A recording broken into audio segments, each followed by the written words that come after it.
Good morning, Suzanne Joy. Good morning, Deborah, LeeAnn. Are you ready to tune in to Gene Key 64? And here we go. No, the final one. Um, so this is an interesting one because as we were just talking about, it's the first and the second key and the 63rd and the 64th key kind of hold all of the keys together. They're kind of like the boundaries or he calls them the book covers or book edges. And I'm curious, the shadow, which is confusion, is something that I feel like every time I drop in, I'm like, oh, hello. Now I've befriended it. But for a long time, I was really angry when I found out that was my shadow because I didn't like it. I mean, like we like our shadows, but I'm learning to like it because it gives me an opportunity to, oh, let's reframe, let's look at this differently. And it's so ego based. So it's so mind driven. And he says sometimes when you're in that state of confusion, you just need to give it time, like basically walk away from it. So I'm curious, do you play with the confusion? Because it doesn't seem like it affects you the way my life could somehow be ground to a halt between this and the programming partner, which is doubt, Gene Key 63, and they just play doubt and confusion. So, Well, I think that when I look at the repressed aspect of this nature, I have played in this key before in some ways, not always, but it's all about imitation. And that's very wired in our DNA to mimic maybe what our family has done, what our friends have done. And I know that as a recovering people pleaser, that's sometimes very relevant so that you don't stick out, you kind of assimilate. mhm. Um, And lose yourself in the process. yeah, yeah, exactly. So and imitation, as Richard says, and this is Richard Rudd from Gene Keys. He says, imitation is the arch-enemy of imagination, because you have your own unique gift to share with the world, and to replicate or try to be someone else or try to mimic others' ways of being is kind of pointless. It's not using your full capability of your God-given gifts. Mhm. And so, yeah. And then the opposite is confused. And that comes out very angrily at the world. He says, in such people, the core human pain held in their DNA is externally expressed through their outer lives. These are people who cannot simply stay in relationship without being abusive because they're just flailing around, Taking out the pain and suffering on taking others. out pain and suffering on others because they can't They transmute can't it. hold. Yeah, they can't. Oh, beautiful. Can't transmute it. So that's what I want to play with a little bit because this key, as well as the one we talked about last week, Gene Key 40 Divine Will, these two are in the same codon ring of alchemy.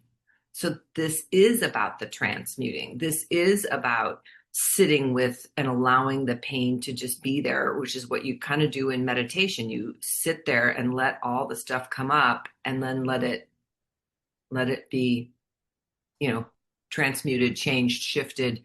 So I'm curious though, imagination this is something that I just, me and creativity, I have something that's stopping me from playing in that playground right now. And I want to know, when you're working through something, how do you use art as a therapy to transmute? Because I know you do that. Yeah, a lot of times I show up on the page without judgment and ask, what do I need to see? What do I need to what will bring me joy?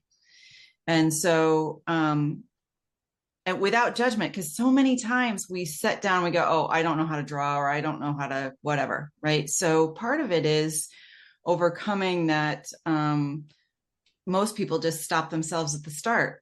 They Mm-hmm. don't allow life to live through them, whether it's a note that they want to sing, because they're like, it's like repressing your own inner light,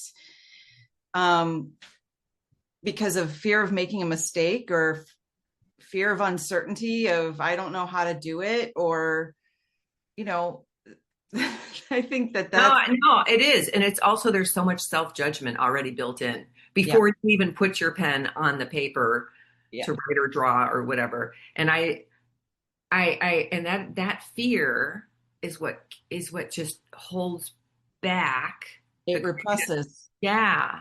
And it. Yeah. he actually says, oh, there was a quote. You had one too, I know. There was one that was about imagination. Here it is. If you allow your pain or the world pain to be expressed through an artistic process, you will see alchemy in progress.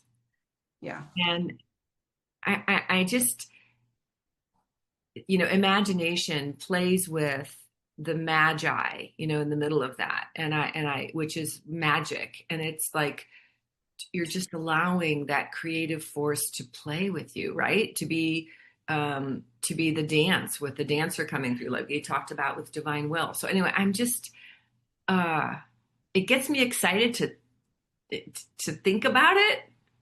I mean, even my body's excited, but now the next step is I've been watching my mind go, ooh, that would be fun to paint that. Oh, look at that. Oh, so I'm starting to have that creative impulse again, but it has really been stopped with, I have too much to do.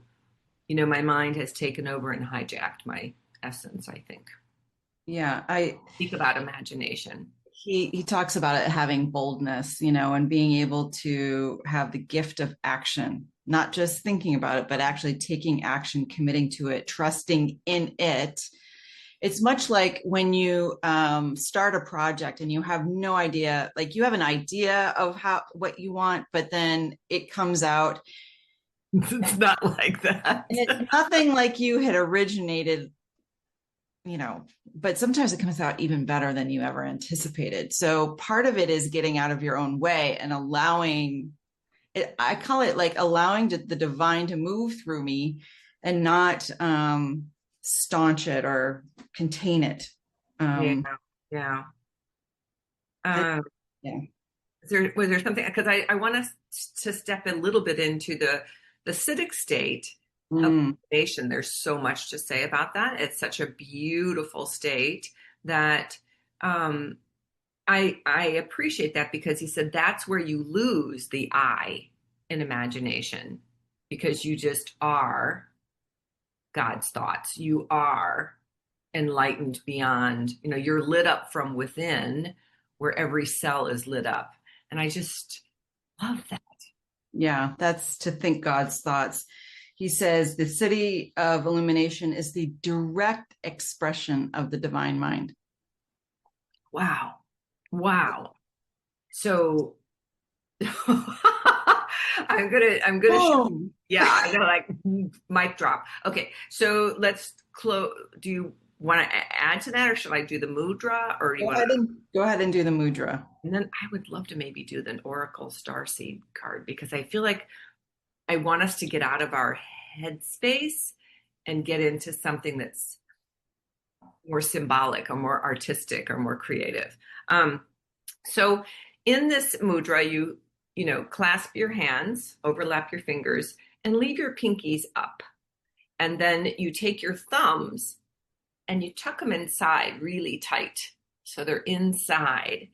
And so the only thing sticking up is your pinkies, which is really a very quintessential way of touching the divine, like allowing that little bit of light that we are to connect. And then we just breathe in. And this is where we can drop into illumination anytime, anywhere. And I think the more that maybe we played with transmuting the pain on the planet, maybe we would start seeing a shift. So that is my prayer today.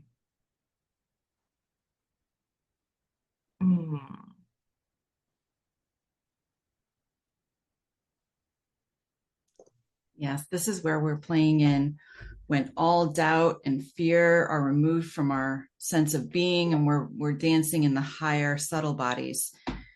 And so with that, I'm feeling called to pull a Cosmic Ascension card. I love those. And what do the star beings have to say to us today? Top, middle, or bottom? Bottom. Yeah.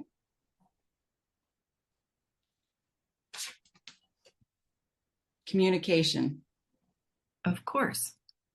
And I love that those symbols on there are communication. Where is that from? Sirius. From Sirius. And here we go. So, communication. I communicate authentically with myself and others. You are receiving vast amounts of information subconsciously. Your body interprets and categorizes vibrational information and files it for future use. Communication is both verbal and nonverbal, and you are capable of reading intention that indicates a truth that is not always present with words or actions. It is important to become aware and learn to trust your instincts, as the majority of communication is unspoken, and your empowerment builds as you learn to communicate more authentically. This card is asking you to look at the intent of what you and others communicate. And as you become authentic in your communication, you release all the burden on depending on others to communicate well so that you can feel good. You will know when it is the wisdom choice to speak or be silent. You will need to be viewed. You'll have a less need to be viewed as right by others. You will find yourself forgiving more easily and associating with people and circumstances that better match your integrity. Those that do not will be a temporary experience. So this light language that is on the card is opening you to a deeper communication with yourself and life, supporting your release of patterns of suppression. The Sirians are helping to open your power of deep communication to improve life.